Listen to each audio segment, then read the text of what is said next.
Here's the blunt hook. Godbreakers might have the best feeling action of any roguelike this year, and it also might run out of tricks faster than you want. If you're here for frictionless, cancel any animation, combat, and bosses that fill the screen like a prog metal album cover, you're going to vibe. If you need a mountain of content, side paths, and endless unlocked trees, you'll hit credits and ask, "That's it! Let's put the glow sticks down and actually sort this out." Context first. Developed by To The Sky, published by Thunderful, Godbreakers hits PS5 and PC on October 23, 2025. It's third-person, run-based, and playable solo or with up to 3 friends online. No couch co-op, no public matchmaking, you join by code. The pitch is simple. Carve through a dying universe, topple a solar-eating big bad, and literally rip abilities out of enemies via a mechanic called a Godbreak. Finish a run and the game unlocks meaner modifiers, daring you to do it again under nastier rules. On paper, clean. In practice, cleaner. Let's talk feel, because that's the headliner. Every move in Godbreakers can be dodge cancelled. Heavy wind up mid-swing and see an AoE bloom at your feet. Tap dash and you're out. Pop a special, realize a projectile is about to clip you from off-screen. Cancel and slide through the gap. That alone rockets the skill ceiling without making you eat cheap animations. Combat becomes a conversation. Light into heavy into jump strike, clip the stagger window, bail, re-engage. It's the difference between good action and the kind that lets you improvise without feeling punished for ambition. The second pillar is the namesake, Godbreaking. Drop an enemy to low health, build your meter, then possess them for a split second, erupt out in an explosion, and pocket a one-shot version of their signature move. It's part execution, part resource. On bosses and elites, timing a chain set of Godbreaks between teammates is absurdly satisfying. The screen turns into a fireworks show that's also tactically smart. Alone, it becomes a tempo lever. Burn it to erase a threat or store it to bridge a dangerous phase.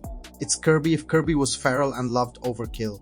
Buildcraft is lighter than a Diablo spreadsheet, but meaningful. Each run you assemble armor slots with perks, crit windows at high health, shock that chains, poison that softens enemies for your next hit. Essences layer status effects and multipliers, so your Lancer's thrusts feel different when you pivot to a pillar's studs.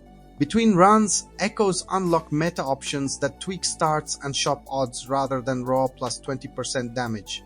That's a smart call. Difficulty scales with player mastery, not just a bigger health bar.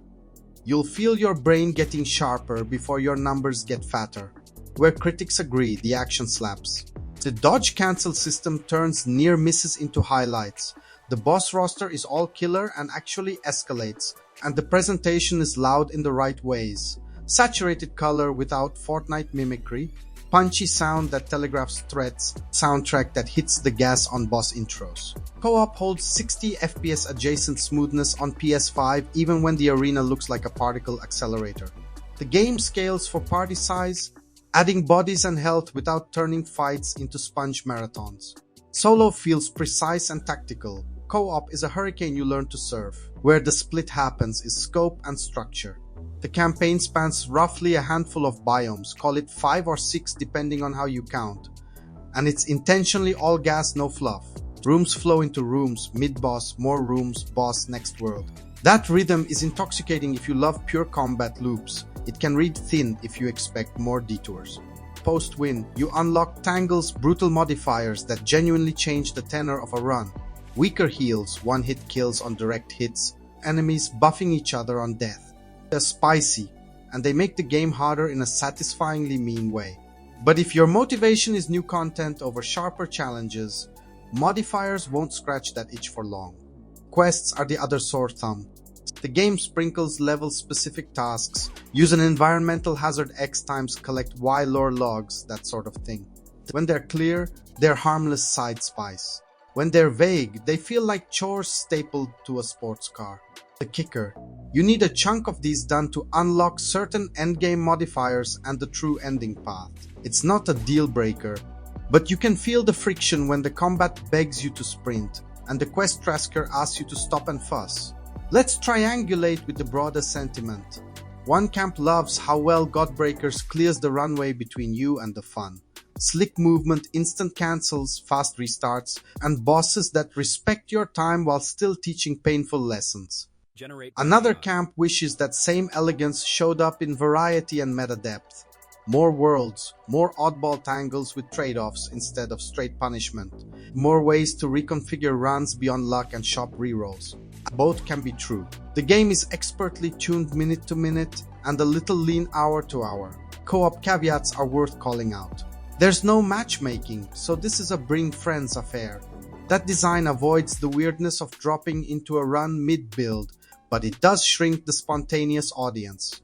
The flip side, without random sprinting ahead or trolling builds, the team synergies shine. Spread aggro naturally lowers solo's constant pressure. Two players chaining Godbreaks into a boss phase with overlapping AoEs will make you a believer. If you want to sweat, crank tangles. If you want to vibe, run base rules and bask in the glow. Performance and polish, strong. On PS5, framerate holds even during screen-filling nonsense. On PC, mid-range rigs handle it comfortably. Inputs land crisp. Hit stop is generous without being mushy.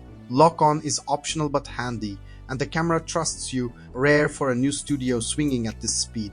Narratively, it's serviceable AI ate the sun pulp with cool nouns. It won't carry you, but it never drags you down. So where does veteran game land? Godbreakers is a top-tier action toy box with a slimmer campaign than its combat deserves. The dodge cancel alone should be studied. The Godbreak system is more than a gimmick. It rewires how you route fights. Boss design is meaty and memorable. But the outer wrapper, quests that occasionally feel like homework, a limited set of biomes, modifiers that skew punitive over playful, and no matchmaking keeps it a step below the genre's pantheon. If Hades 2 is your entree, think of this as an immaculate side dish that you'll devour, enjoy, and wish there were 2 more helpings of. If this kind of no BS deep dive is your thing, hitch a ride with Veteran Game and hit subscribe. And if you're nodding or fuming, toss a like so this take survives the algorithm. Final debate for the comments. Should a roguelike double down on perfect game feel, even if the content footprint is small? Or does greatness in this genre require a buffet as big as the boss arenas?